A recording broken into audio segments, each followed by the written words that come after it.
Corona की दूसरी लहर आते ही जहां एक तरफ चिताएं धू धू करके जल रही थीं, वहीं दूसरी ओर प्रधानमंत्री सहित पूरी भाजपा सरकार बंगाल जीतने के लिए चुनाव प्रचार कर रही थी।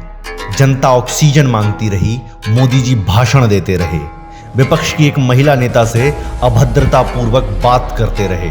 भारत में सरकारी और गैर सरकारी संस्थानों को मिलाकर इतना ऑक्सीजन बनता है कि सभी जरूरतमंदों की मांग पूरी हो जाती, मगर शर्त यह थी कि समय रहते उस ऑक्सीजन के ट्रांसपोर्टेशन की व्यवस्था सुनिश्चित की गई होती। अब जब हालात बिगड़ गए हैं, तब रेल मंत्री पीयूष गोयल चेहरा चमकाने के लिए तथाकथित ऑक्सीजन एक्सप्रेस ट्रेन का वीडियो जारी करते हैं, जिसमें पूरी ट्रेन पर मात्र 5 टैंकर ऑक्सीजन उपलब्ध था, यानी ऊंची दुकान फीका पकवान। जहां एक तरफ आम आदमी पार्टी के मुख्यमंत्री, नेता, पार्षद और कार्यकर्ता 24 घंटे जनता की सेवा में हैं, उन्हें ऑक्सीजन, अस्पताल का बेड और दवा उपलब्ध करवा रहे हैं ताकि कोरोना महामारी से उनकी जान बचाई जा सके, वहीं दूसरी ओर मोदी जी सहित भाजपा के सारे नेता चूहे की तरह बिलों में छिप के बैठ गए हैं। उत्तर प्रदेश के उनके अपने सांसद, विधायक और कार्यकर्ता मदद मांगते मांगते इलाज के अभाव में मर गए, मगर मोदी जी मदद नहीं पहुंचा पाए। 2014 लोकसभा चुनाव में पद्म विभूषण छन्नूलाल मिश्रा जी मोदी के प्रस्तावक थे। उनकी बेटी तक ने ऑक्सीजन के अभाव में प्रधानमंत्री के लोकसभा क्षेत्र बनारस में ही अपना दम तोड़ दिया। दिल्ली सहित देश में जलती हर चिता के जिम्मेदार मोदी हैं। हर अकाल मृत्यु का कारण मोदी हैं, क्योंकि ऑक्सीजन का ट्रांसपोर्टेशन उन्हें करवाना था, राज्य सरकारों को नहीं।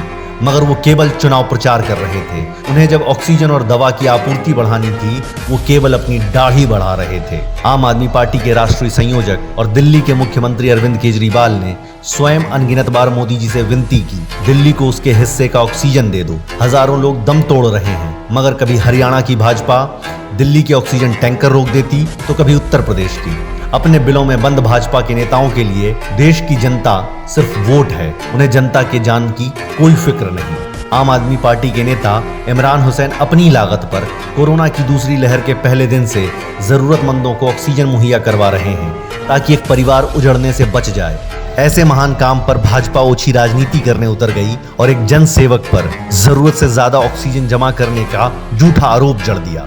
जबकि कल ही भाजपा के एक सांसद के प्रांगण से 20 से ज्यादा एम्बुलेंस बरामद हुए हैं, जो सही हालत में होने के बावजूद जनता के लिए उपलब्ध नहीं करवाई गई।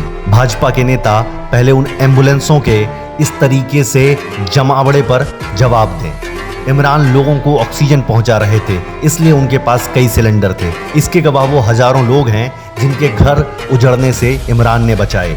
भाजपा सांसद ने एम्बुलेंस जमा करके किसकी मदद की, उन्हें ढक छिपाकर क्यों रखा था, इसका जवाब उनको देना पड़ेगा। जिस घड़ी सरकार की प्राथमिकता अधिक से अधिक वैक्सीनेशन होनी चाहिए, ऑक्सीजन का प्रोडक्शन और उसका ट्रांसपोर्टेशन होना चाहिए, उस वक्त मोदी जी की प्राथमिकता मोदी महल यानी सेंट्रल विस्टा का निर्माण है, जिसमें 20,000 करोड़ का खर्च आने वाला है। इन निर्दयी शासकों को जनता से बिल्कुल प्रेम नहीं, इन्हें उनकी तकलीफों से कोई मतलब नहीं। इन्हें मतलब है तो बस अपनी कुर्सी से, फिर उसके लिए कितने ही मासूमों की लाशें क्यों न बिछानी पड़े। पहले भी जब गोरखपुर में ऑक्सीजन की कमी से 60 गरीब मासूम बच्चे मर गए थे, तब भाजपा के एक बेशर्म नेता ने कहा था, अगस्त में तो बच्चे मरते ही हैं। ऐसी निरंकुश सत्ता स्वयं तो काम नहीं करती, मगर जो काम करते हैं, सेवा में दिन रात लगे रहते हैं, इमरान जैसे जननेताओं को बदनाम करती है।